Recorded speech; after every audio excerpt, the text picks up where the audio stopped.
kenal, kami dari DAS 05 kelompok 1. Pada presentasi kali ini, kami akan menjelaskan tentang topik respect dalam Venusian Spirit.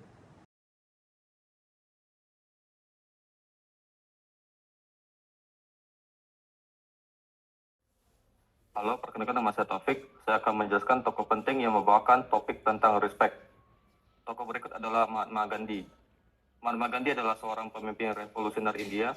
Ia menekankan pentingnya menghormati hak asasi manusia, toleransi, dan penghormatan terhadap keberagaman. Melalui gerakan perlawanan yang damai, ia mengajarkan kepada dunia betapa pentingnya menghargai hak dan martabat setiap individu dalam upaya mencapai perubahan sosial. Berikut quotes dari Mahatma Gandhi. "No cooperation is a measure of discipline and sacrifice, and it demands respect for the opposite views." Udah. Perkenalkan, nama saya Marcella Angelica. Di sini saya akan menjelaskan deskripsi dari respect. Apa itu respect? Respect merupakan sebuah kata yang berasal dari bahasa Inggris yang berarti menghormati. Respect adalah cara kita menerima seseorang apa adanya, bahkan ketika seseorang itu memiliki perbedaan dengan kita. Rasa hormat dalam sebuah hubungan bisa membangun perasaan kepercayaan, keamanan, hingga kesejahteraan. Respect tidak harus datang secara alami, namun sesuatu yang perlu dipelajari. Maka dari itu, dapat kita simpulkan bahwa respect merupakan sikap menilai seseorang ataupun pekerjaan adalah berharga. Nama saya Rafael, saya akan mempresentasikan tentang sikap peduli. Sikap peduli secara umum mengacu pada niat dan perhatian terhadap situasi, perasaan, atau kesejahteraan orang lain, lingkungan, atau isu tertentu. Ada 4 aspek, yaitu keunggulan, keberagaman, keberlanjutan, dan kewirausahaan. Untuk keunggulan, kita mengaplikasikan rasa peduli terhadap keunggulan menggambarkan keinginan untuk memberikan buah pikiran dan dorongan kepada orang lain untuk mencapai prestasi yang terbaik. Kalau untuk keberagaman, ini memastikan bahwa setiap orang merasa diterima tanpa memandang perbedaan. Peduli terhadap keberagaman berarti mendukung setiap individu untuk memberikan sesuatu kontribusi yang unik. Dan untuk keberlanjutan, menunjukkan peduli kepada keberlanjutan mengekspresikan keprihatinan untuk masa depan, lingkungan, dan masyarakat. Dan yang terakhir, kewirausahaan ini menunjukkan bahwa keinginan untuk menemukan peluang yang dengan menghasilkan solusi untuk membantu masyarakat.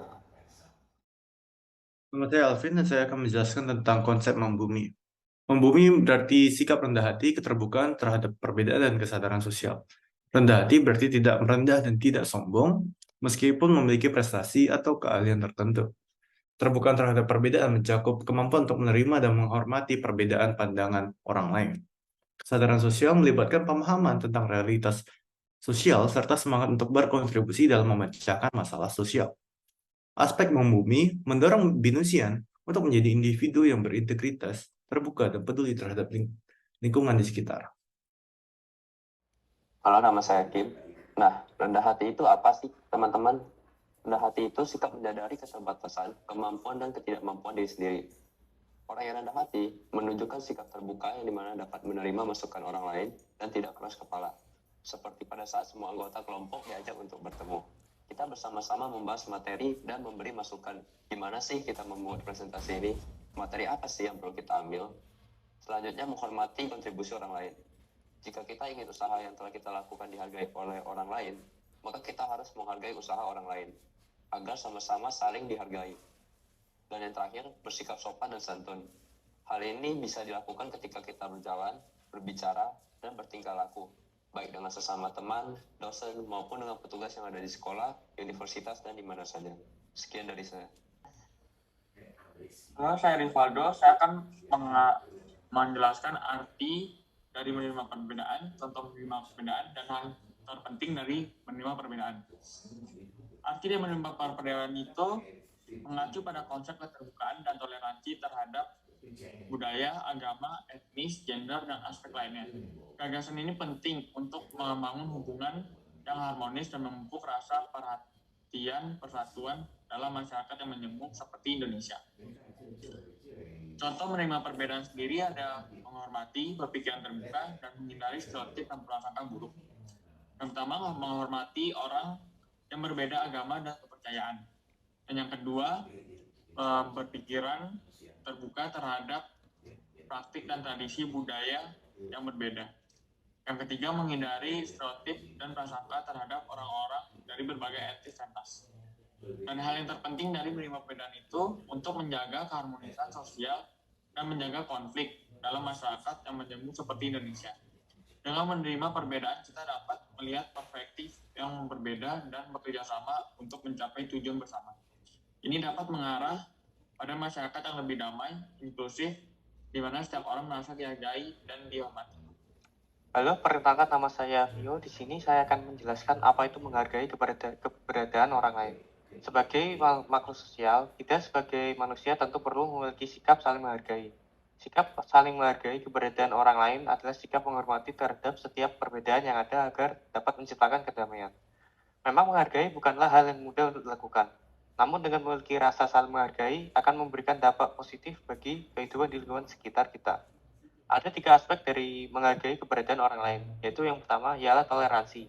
Dengan saling menghormati, saling menghargai orang lain, dan tidak memaksakan kehendak, maka bisa memberikan rasa damai, aman, tentram, dan nyaman. Yang kedua adalah tata krama yang baik. Dengan menghormati orang yang lebih tua dan tidak menyela ketika seseorang berbicara, maka akan mewujudkan saling menghargai antar sesama. Yang ketiga yaitu empati, yaitu seperti membantu orang yang terkena bencana, membagikan makanan dan minuman bagi yang membutuhkan. Jadi dengan mengaplikasikan ketiga aspek tersebut, maka akan memunculkan sikap saling menghargai orang lain. Perkenalkan, nama saya Regen. Saya di sini akan membahas tentang adil. Berdasarkan KBBI, adil adalah sama berat, tidak berat sebelah, tidak memihak, berpihak kepada yang benar, dan tidak sewenang-wenang. Secara terminologis, adil mengandung makna suatu sikap yang bebas dari ketidakjujuran dan diskriminasi. Diskriminasi sendiri merupakan sikap membedakan secara sengaja terhadap golongan-golongan yang berhubungan dengan kepentingan tertentu. Biasanya perbedaan tersebut didasari pada agama, etnis, suku, dan ras. Berikut ada bentuk-bentuk tindakan adil. Yang pertama ada adil terhadap diri sendiri, yaitu menempatkan diri pribadi pada tempat yang baik dan benar. Yang kedua ada adil terhadap orang lain, yaitu menempatkan orang lain pada tempatnya yang sesuai, layak, dan kita harus memberikan hak orang lain dengan jujur dan benar, serta tidak mengurangi sedikit pun hak yang harus diterima oleh orang lain. Sekian dari saya, terima kasih. Perkenalkan, nama saya Sharon Clarissa dan saya akan menjelaskan salah satu komponen dari respect, yaitu memberikan pengakuan pada diri dan orang lain. Memberikan pengakuan pada diri sendiri membuat orang dapat memahami situasi sosial dan memahami orang lain. Ini juga merupakan salah satu kemampuan memahami perasaan orang, pikiran, serta evaluasi diri. Contoh dari memberikan pengakuan pada diri dan orang lain adalah bisa mengendalikan emosi, bisa menghargai perasaan orang lain, dan memiliki sikap mandiri serta kemampuan beradaptasi. Memberikan pengakuan pada diri dan orang lain itu penting karena dengan itu kita dapat lebih menghargai dan menanamkan rasa respect kepada orang lain. Halo, nama saya Dylan. Saya akan menjelaskan tentang berkontribusi. Jadi kata kontribusi adalah sumbangsi yang diberikan untuk membantu pihak lain agar bisa mencapai sebuah tujuan. Contohnya seperti kontribusi secara dana, ide maupun tenaga. Dalam dana itu dalam bentuk uang, tunai ataupun non-tunai, seperti sumbangan dana untuk alat-alat konstruksi. Dalam bentuk ide, itu bentuk rancangan atau susunan dari pikiran, yaitu bisa buat susunan bangunan. Dan juga tenaga untuk bentuk kerja atau tenaga lebih. Kontribusi merupakan sebuah hal yang penting agar sebuah tujuan bisa dicapai dengan baik dan efektif. Sekian dari kami, terima kasih.